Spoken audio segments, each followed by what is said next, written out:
বাংলাদেশের পরিবর্তিত পরিস্থিতিতে সামরিক শাসন জারি হতে যাচ্ছে কি? বাংলাদেশে কি সামরিক শাসন আসতে পারে? সমগ্র দেশের ক্ষমতা ছাত্র জনতা এবং সেনাবাহিনীর কাছে চলে যায়। এই বর্তমান অস্থিতিশীল পরিস্থিতিতে সেনাবাহিনী কি চাইলে সামরিক আইন জারি করতে পারবে? বাংলাদেশের সামরিক শাসন ফিরে আসার সমূহ সম্ভাবনা রয়েছে এবং এই মন্তব্যটি আমার নয়, নিছক কোনো গবেষণা প্রতিষ্ঠানের নয়। এটি বলছে আন্তর্জাতিক গবেষণা সংস্থা আইসিজি। সবাই যা পারে শেখ হাসিনা তা পারে না, আবার শেখ হাসিনা যা পারে বাঘা বাঘা পলিটিশিয়ানরা তা পারে না। তারা আইসিসি আন্তর্জাতিক যে অপরাধ ট্রাইব্যুনাল সেখানে অভিযোগ দায়ের করেছে তারা ডক্টর ইউনূস সরকারের বিরুদ্ধে এবং তাদের উপদেষ্টাদের বিরুদ্ধে। তো সবকিছু মিলিয়ে সব দিকে একটা ঝুঁকি তৈরি হচ্ছে। সাবেক প্রধানমন্ত্রী শেখ হাসিনার ছেলে সজীব অজিত জয় ফেসবুক পোস্টে গুজব ছড়াচ্ছেন, এমনটাই বলছে ফ্যাক্ট চেকিং প্রতিষ্ঠান রিউমার স্ক্যানার। আওয়ামী লীগ সরকারের সময় ভালো ছিলেন, এখন ভালো আছে, এখন কোনো ক্রমেই ভালো নাই।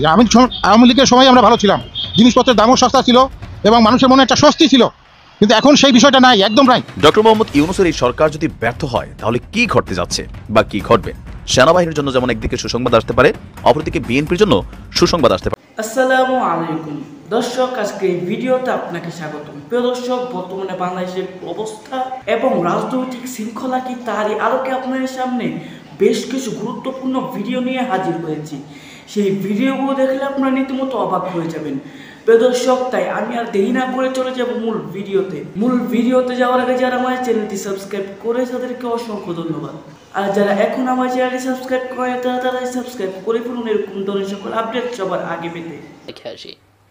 বাংলাদেশের সামরিক শাসন ফিরে আসার সমূহ সম্ভাবনা রয়েছে এবং এই মন্তব্যটি আমার নয়, নিছক কোনো গবেষণা প্রতিষ্ঠানের নয়, হালকা করছে কোনো গবেষণা প্রতিষ্ঠান কিংবা কোনো জরিপের ভিত্তিতেও কথা বলা হচ্ছে না, কিংবা কোনো রাজনৈতিক দলের মন্তব্য এটি নয়। এটি বলছে আন্তর্জাতিক গবেষণা সংস্থা ICG, international crisis group. ICG সম্বন্ধে আপনাদের অনেকেরই নিশ্চয়ই জানা আছে, আমি নিজেও তাদের সম্পর্কে অনেক কথা বলেছি। বিশেষ করে 7 জানুয়ারি নির্বাচনকে সামনে রেখে তারা যেই কথাগুলো, যে ভবিষ্যৎবাণীগুলো করেছে হুবহু খেটে গেছে। আইসিজি এমন একটি গবেষণা প্রতিষ্ঠান যেখানে বিশ্বের বিভিন্ন নামকরা বিশ্ববিদ্যালয়ের অধ্যাপকরা কাজ করেন, সাবেক রাষ্ট্রপ্রধান বা সরকার প্রধানেরা কাজ করেন এবং সাবেক সামরিক কর্মকর্তারাও এর সঙ্গে জড়িত। তারা বিশ্বের বিভিন্ন দেশের রাজনৈতিক দ্বন্দ্ব, সংঘাত, যুদ্ধ, বিগ্রহ ইত্যাদি নিয়ে তারা গবেষণা করেন। সেগুলো উত্তরণের জন্য সংশ্লিষ্ট রাষ্ট্রের প্রতি তারা সুপারিশও করেন। যার ইচ্ছা সুপারিশগুলো ফলো করেন, না তো করেন না, কিন্তু তাদের ভবিষ্যৎবাণীগুলো খুব একটা যে সময়ের সঙ্গে মিলে যায়নি তা কিন্তু নয়। তারা বর্তমান সরকারের প্রথম 100 দিনে গৃহীত সংস্কার এবং অন্যান্য বিষয়কে মূল্যায়ন করে একটি দীর্ঘ প্রতিবেদন দিয়েছে এবং অবশ্যই গবেষণা প্রতিবেদন 137 পৃষ্ঠার। সেখানে আইসিজি বলছে বাংলাদেশে অন্তর্বর্তী সরকারের উচিত বাস্তবসম্মত সময়সীমার মধ্যে সংস্কার শেষ করে একটি নতুন নির্বাচন দেওয়া এবং এই সময় 18 মাসের বেশি বা 1.5 বছরের বেশি হওয়া উচিত নয়।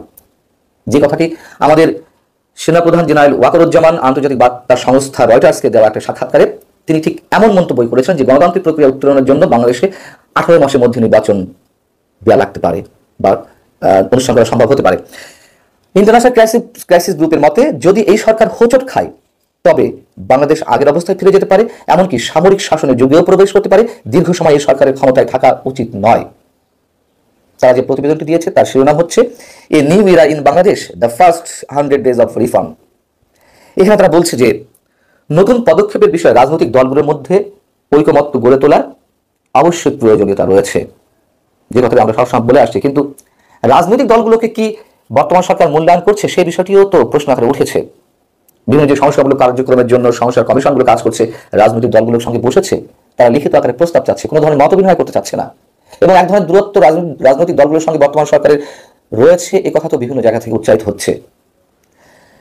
সাথে সাথে আইসিজি এ কথাও বলছে যে দেশের বাইরের পক্ষগুলোকে সহায়তার হাত বাড়াতে হবে বাংলাদেশের প্রতি। বিশেষ করে ভারতের উদ্দেশ্যে বলা হয়েছে ভারতের উচিত বাংলাদেশের জনগণের মাঝে তাদের ভাবমূর্তি মেরামতে কাজ করা। যদিও আমরা ভারতের পক্ষ থেকে এই বিষয়টি কোনো ধরনের গুরুত্ব দিতে দেখছি না। তারা তাদের যে এজেন্ডা, তারা এক আওয়ামী লীগকে চেনে বাংলাদেশ হিসেবে, আওয়ামী লীগের জন্য যা কিছু করার করে যাচ্ছে, এটি যে ভারতের জন্য বিপদ ডেকে নিয়ে আসতে পারে সেই ইঙ্গিতই ইন্টারন্যাশনাল ক্রাইসিস গ্রুপ দিচ্ছে।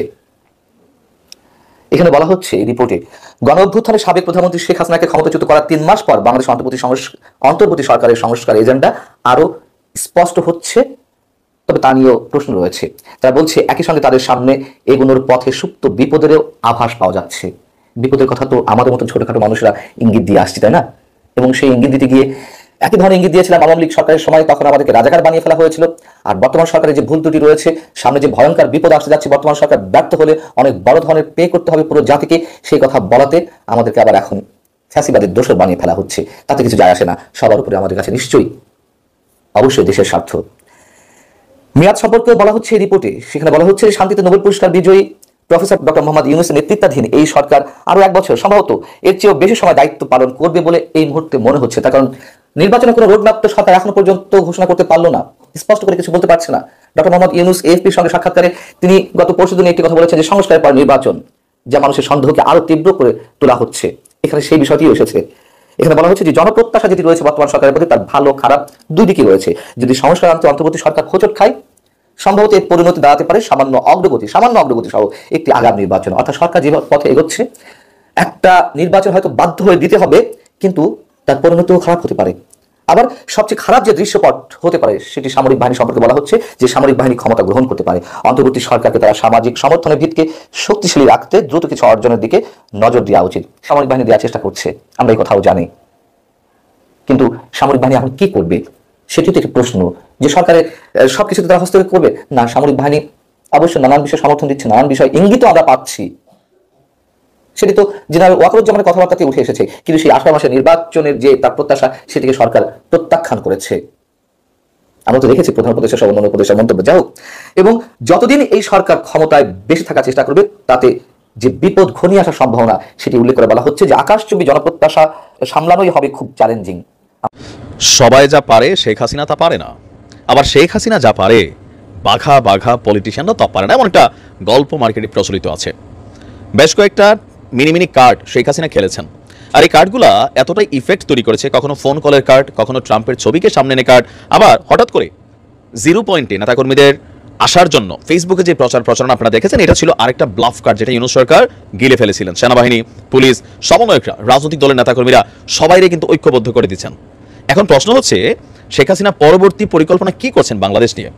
তো এ নিয়ে বেশ কিছু মতামত আমি পড়লাম, আর্টিকেল পড়লাম। তো তারপরে সারাংশ হিসেবে যদি আপনারা দেখেন, সরকারের মধ্যে থাকা বা বিএনপি অন্যান্য দলের সাধারণ মানুষের মধ্যে একটা অংশের বক্তব্য হচ্ছে শেখ হাসিনা বা আওয়ামী লীগের নেতাকর্মীরা কেন এত বড় একটা ঘটনা, এতগুলো মানুষ মারা গেল ক্ষমতাকে কেন্দ্র করে, এতগুলো মানুষ আহত হলো, কেন আওয়ামী লীগ একবার সরি বলে না, কেন শেখ হাসিনা এখন পর্যন্ত সরি বলে না।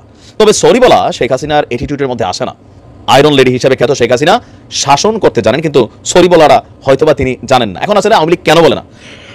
আওয়ামী লীগের ঊর্ধ্বতন পর্যায়ের একাধিক নেতাকর্মীরা তারা বলছে বা তারা মনে করছে, তাদের মনে করাটা এই সমন্বয়করা আবার প্রকাশও করে দিচ্ছে, বিশেষ করে শিবিরের টিমটা সামনে আসার পরে।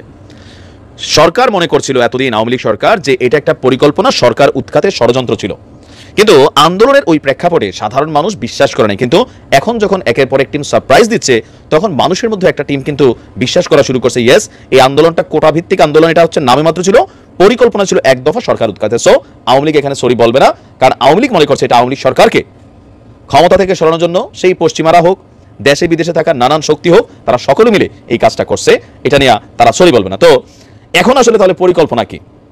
এখানে বলা হচ্ছে, আপনার বেশ কয়েকটা আর্টিকেল আমি দেখলাম, যে এখন দেশে বিদেশে আত্মগোপনে থাকা নেতাকর্মীদের মধ্যে যোগাযোগের জন্য একটি নেটওয়ার্ক তৈরি করেছে আপনার আওয়ামী লীগের নেতাকর্মীরা। তৃণমূলে অনেকেই এখন আস্তে আস্তে এলাকায় ফিরতে শুরু করেছেন। কর্মী সমর্থকদের মনোবল চাঙ্গা করতে সর্বশেষ যে কর্মসূচি সেটার ঘোষণা দিয়েছিলেন, কিন্তু প্ল্যান ছিল কেউই মাঠে ওইভাবে যাবে না, আর 2-4 জন যাবে, যেটাকে নিয়ে আন্তর্জাতিক অঙ্গনে শেখ হাসিনা বলছিল যে ট্রাম্পের ছবিটা রাখবা, ঘটনা হবে, ছবি তুলবা, পাঠাই দিব। এটা কিন্তু সফল হয়েছে। ভারতের মিডিয়া নিউজও করে ফেলছিল যে বাংলাদেশে ট্রাম্পের সমর্থন করায় গ্রেপ্তার, পরে এটা নিয়ে সরকার আবার পাল্টা বিবৃতি দিয়েছে। এখন আসলে আওয়ামী লীগের পরিকল্পনা কি? বড় ধরনের কোনো পরিকল্পনা নাই, মানে সরকার বিরোধী ইউনূস সরকারকে ফেলে দেওয়ার অথবা সরকার হটানোর মতন এত বড় পরিকল্পনা নাই। তবে টেকনিক্যাল কিছু কাজ করবে, যেমন দ্রব্যমূল্য, এই যে ধরেন দ্রব্যমূল্যের দাম, এটা শেখ হাসিনা সরকার সরার পরে অনেকাংশে বৃদ্ধি পেয়েছে। তো এটা কারণ হচ্ছে বন্যা, সিন্ডিকেট আসলে ভাঙতে পারে নাই, আইন শৃঙ্খলা বাহিনীর যে ভূমিকা সেটা সঠিকভাবে এখনো কার্যকর হয়নি। তো এগুলোর কারণে দ্রব্যমূল্য, আইন শৃঙ্খলা নিয়ন্ত্রণ সহ বিভিন্ন যে ইস্যুগুলো আছে, সেই ইস্যুগুলোতে সাধারণ মানুষের মধ্যে যে হতাশা এবং ক্ষোভ কাজ করছে, অসন্তোষ তৈরি হয়েছে, রাজনৈতিকভাবে সরকারকে নিয়ে সমালোচনা শুরু হয়েছে। তো প্রত্যেকটা জিনিসের পেছন থেকে হালকা ইন্ধন যোগানো, কারণ আওয়ামী লীগের ট্যাগ লইয়া ঘুরে হয়তো একটা এলাকায় 15-20 জন যারা পদ পদবি ধারণ করেন, কিন্তু এর বাহিরেও একটা বড় সংখ্যক কমিউনিটি আছে যাদেরকে দেখা আপনি আওয়ামী লীগের নেতাকর্মী চিন্তা করার সুযোগ নেই, অথবা ফেসবুকে বিভিন্ন ধরনের পোস্ট দেওয়া বা অ্যাক্টিভিটিজের মাধ্যমে একটা জনমত গড়ে তোলা, যে ফ্লোটা মার্কেটে ইতিমধ্যেই সেট আপ আছে। বলা হচ্ছে আপাতত আপনার অন্তর্বর্তী সরকার যেন জনসমর্থন হারায় এমন ধরনের ছোটখাটো নানান ইস্যু অথবা কখনো কখনো ফোন কল ভাইরাল হবে, পাশাপাশি একটা কর্মসূচি ঘোষণা আসবে, সবাই ভয় পেয়ে যাবে, এলোমেলো ছোটাছুটি চলবে, তারপর মাঠে গিয়ে আবার খালি হাতে ফিরে আসবে। আমি বলছিলাম বাঘ এবং রাখালের গল্প, বাঘ আসলো গ্রামবাসী একত্রিত হয়ে যায়। তো এরকম একটা সময় হয়তোবা সরকার বা আইন শৃঙ্খলা বাহিনী বা রাজনৈতিক দলগুলা আপনার খুব বেশি ভ্যালু দেবে না, তখন হয়তো ভিন্ন রকম কিছু ঘটতে পারে। তবে কেউ কেউ বলছেন যে আওয়ামী লীগ যেভাবে পতন হয়েছে, শেখ হাসিনা তিনি যেভাবে দেশ ছেড়ে পালিয়েছেন, আওয়ামী লীগের নেতাকর্মীরা পর্যন্ত যেইভাবে গণহারে দেশ ছেড়েছেন, সো রাজনীতিতে কামব্যাক করা এটা একটা লম্বা সময়, মিনিমাম 10 বছর। কেন অন্তর্বর্তী সরকারের মেয়াদটাই কেউ কেউ বলছেন যে আরও 2 থেকে 3 বছর থাকবেন, তারপরে নির্বাচন, তারপরে বিএনপি একটা টার্ম ক্ষমতায় থাকবে, সেই টার্মের পরে হয়তো আওয়ামী লীগ আসবে। ভারতও কিন্তু এরকম প্ল্যান করছে, যেটা আমরা বলছিলাম যে ভারত সরকার আওয়ামী লীগকে পুনর্বাসনের জন্য কি প্ল্যান করছেন। তো আওয়ামী লীগও এরকমই একটা প্ল্যান করেছেন। তবে আর মাঝে মাঝে বাংলাদেশে বিভিন্ন কর্মসূচির ঘোষণা দেবে, বিদেশ থেকে বক্তব্য আসবে, সেই বক্তব্যে নেতাকর্মীরা হয়তো অনেকে মাঠে নামবেন, গ্রেপ্তার হবেন, মব জাস্টিসের শিকার হবেন।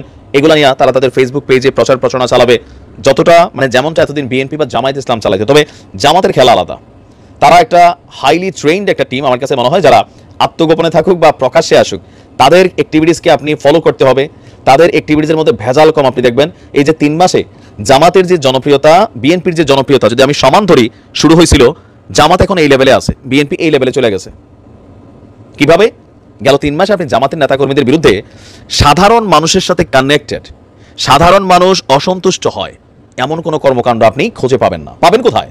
একদম হাইলি যে পর্যায়ে আছে, যেখানে সরকার পরিচালনা হয়, যেখানে আপনার সিস্টেম করা হয়। কিন্তু আপনার গ্রামের বাজারে, দোকানে, হাটে পাটে, চা বাজারে, চা দোকানে, সিএনজি স্ট্যান্ডে, বালুঘাটে, বাস স্ট্যান্ডে আমজনতার সাথে আপনি দেখবেন দেখা হলে সালাম কুশল বিনিময় করছে, হিন্দুদের সাথে রাজনৈতিক সম্পর্কটা পাকাপোক্ত করার চেষ্টা করতেছে, চাঁদাবাজি দুর্নীতির বিরুদ্ধে তারা সিন্ডিকেটের বিরুদ্ধে আওয়াজ তুলতেছে।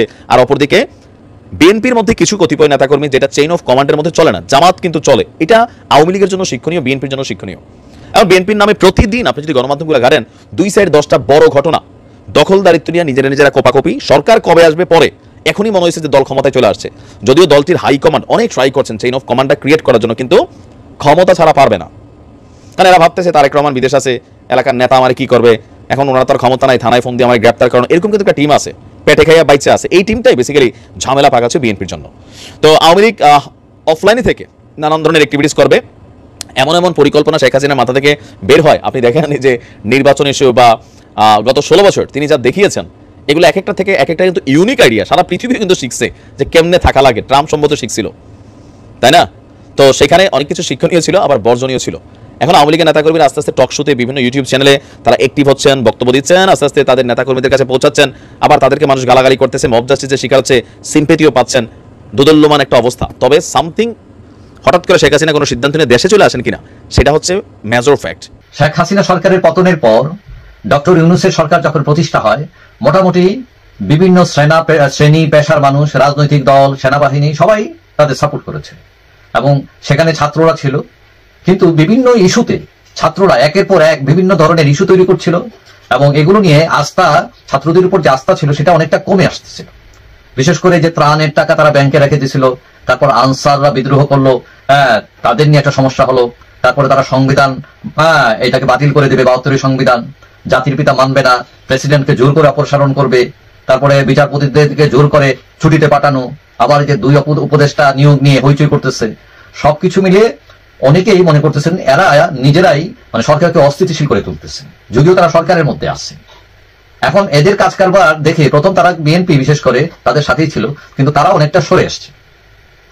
এখন ছাত্ররা তারা আবার অ্যাম্বিশাস, তারা এইদিকে আবার দলও করেছে একটা, আবার সরকারেও আছে, আবার এইদিকে রাজপথেও আছে, বিভিন্ন ধরনের আয়োজন তাদের। এখন তারা আসলে কি চায় এটা বোঝা মুশকিল এখন। তো অনেকে মনে করতেছেন যে তারা শুধু লাফাইতেছে, তাদের পিছনে এরকম কোনো শক্তি নাই, মানে লোকজন নাই, একমাত্র সেনাবাহিনী আছে বলে তারা এখনো টিকে আছে। এইদিকে গার্মেন্টস এর প্রবলেম, দ্রব্যমূল্য মানে একদম নাগালের বাইরে, পুলিশ এখনো ঠিক হয় নাই। তো এই অবস্থায় তারপরে সরকারের উপর নির্বাচনী চাপ আসছে। তো এখন শুধু সাপোর্ট নিয়ে, সেনাবাহিনীর সাপোর্ট নিয়ে কয়দিন থাকবে এটা নিয়ে প্রশ্ন দেখা দিয়েছে। তারপরে আন্তর্জাতিক ইস্যু আছে। আমরা দেখছি যে ট্রাম্প তিনি কয়েকদিন আগে যে একটা স্ট্যাটাস দিচ্ছেন, যেটা আসলে সরকারের বিরুদ্ধে যায়, যে সংখ্যালঘুদের উপর আক্রমণ হচ্ছে, এগুলো তিনি নিন্দা করেছেন। আবার এইদিকে ভারতের মোদির সাথে ট্রাম্পের অনেক ভালো সম্পর্ক, এবং ভারত যেহেতু শেখ হাসিনাকে প্রটেক্ট করেছে, অনেকটা আওয়ামী লীগ পন্থী তারা ভারত, এবং অনেকে মনে করছেন এখানে একটা রিস্ক কাজ করছে। তো এখন এটা ছাড়াও আওয়ামী লীগ একটা বড় দল, তারা বিভিন্ন জায়গায় তৎপরতা শুরু করেছে। সুইজারল্যান্ড আমরা দেখছি, তারপরে জিপিওর সামনে তার সমাবেশ করে মানে ডাক দিয়েছে। তারপরে তারা আইসিসি, আন্তর্জাতিক যে অপরাধ ট্রাইব্যুনাল, সেখানে অভিযোগ দায়ের করেছে তারা ডক্টর ইউনূস সরকারের বিরুদ্ধে এবং তাদের উপদেষ্টাদের বিরুদ্ধে। তো সবকিছু মিলিয়ে সব দিকে একটা ঝুঁকি তৈরি হচ্ছে, একটা রিস্ক কাজ করতেছে। এখন অনেকেই মনে করছেন যে কোনো কারণে সেনাবাহিনী যদি সাপোর্ট উইথড্র করে নেয় বা তারা ওই মাঠ থেকে নেমে যায়, তাহলে আওয়ামী লীগ হয়তো সুসুর করে ভেতরে ঢুকে যাবে হয়তো। তো এখন অনেকেই মনে করছেন যে এই অবস্থায় যারা সরকারে আছেন, রাজপথে আন্দোলন বিভিন্ন বিষয়তে আছেন, তারা অনেক সতর্ক যে যাতে কোনো সমস্যা হলে নিরাপদ প্রস্থান করতে পারেন, পথ খুঁজতে পারেন, সেই ধরনের চিন্তা ভাবনা তাদের মধ্যে আছে। এখন ছাত্রদের নিয়ে অনেক সমালোচনা হচ্ছে। অনেকে মনে করছেন যে এরাই সরকারকে বসাইছে, আবার এরাই তাদেরকে নামাবে, তাদের যে অ্যাক্টিভিটিস। তো এখন যেটা দরকার যে এই সরকার যে একদম খুব সাহসের সাথে সবকিছু করছে তা না, তাদের পিছনে একটা ভয় আসছে। এটা কি ভয়? সেটা শুধু আওয়ামী লীগের ভয় নয়, ভারত, আমেরিকা সবকিছু মিলিয়ে, প্লাস যে দেশে অস্থিতিশীল তৈরিতা হচ্ছে, আবার দ্রব্যমূল্যের দাম যেরকম বাড়ছে, মানুষের নাগালের বাইরে চলছে, মানুষ আবার খেপে যায় কিনা। তো সবকিছু মিলিয়ে অনেকেই বলছেন যে তারা ক্ষমতায় বসার আগেই তারা এক প্রস্থানের। প্রিয় দর্শক, আমি আশা করছি আপনারা সকলেই আলোচনাগুলো শুনেছেন এবং এই আলোচনাগুলো নিয়ে যদি আপনাদের কোনো মন্তব্য থেকে থাকে অবশ্যই কমেন্ট বক্সে জানাবেন।